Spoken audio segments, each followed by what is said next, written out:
لا صحت الحمدلله ښه شکر ده بیخي رډه ده ښه تکړه یم شکر په دا ول چې تر اوسه پورې پښو نه دسته نه یم اورېدلی.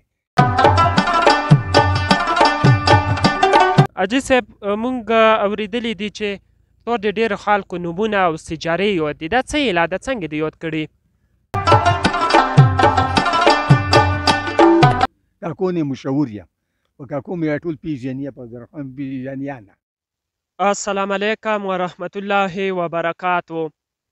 د طاهر میډیا درنو کتونکو خدای دې وکړي چې ټول به راته روغ جوړ او صحتمنده به وای. د تیر په څېر یو ځل بیا مې در سره د څمکنۍ ولسوالۍ یو بل کلی شریک کړی. دا کلی د کوټکۍ کلي په نوم سره یادیږي. نو دا تاسو دا هم د کوټکۍ کلی.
السلام علیکم. وعلیکم ورحمت الله وبرکاتو.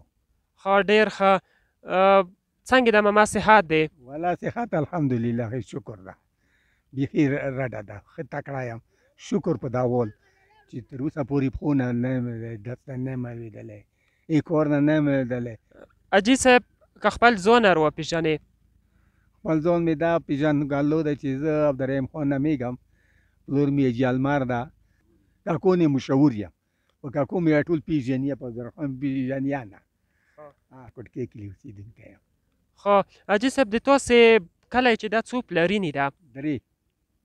حاجي صاحب مونږ اورېدلي دي چې تاسو د ډېرو خلکو نومونه او سجارې یاد دي دا څه یې ده څنګه دې یاد کړي؟ دغه علت ده چې وروره ګله چې مو خو ما د نیکه طرز وایي و خوجګۍ نوما وه اصلي نوم یې خجمت خان وه خو خوجګۍ نه مشهور و.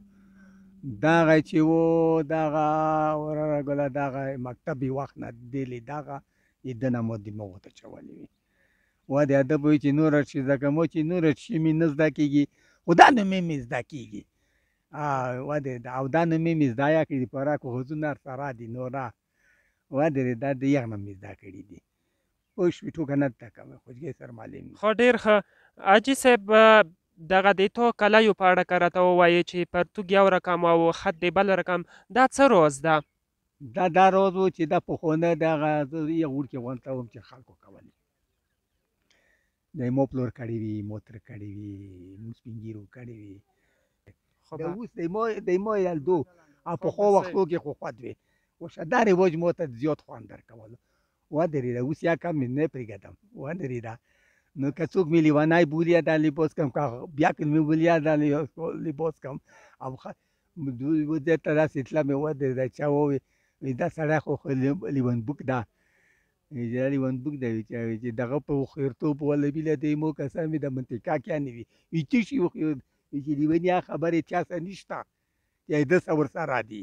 حاجي صاحب که دا راته ووایې چې منطقه کیانې د څمکنۍ په ولسوالۍ کې لومړی مکتب چیرته جوړ شو؟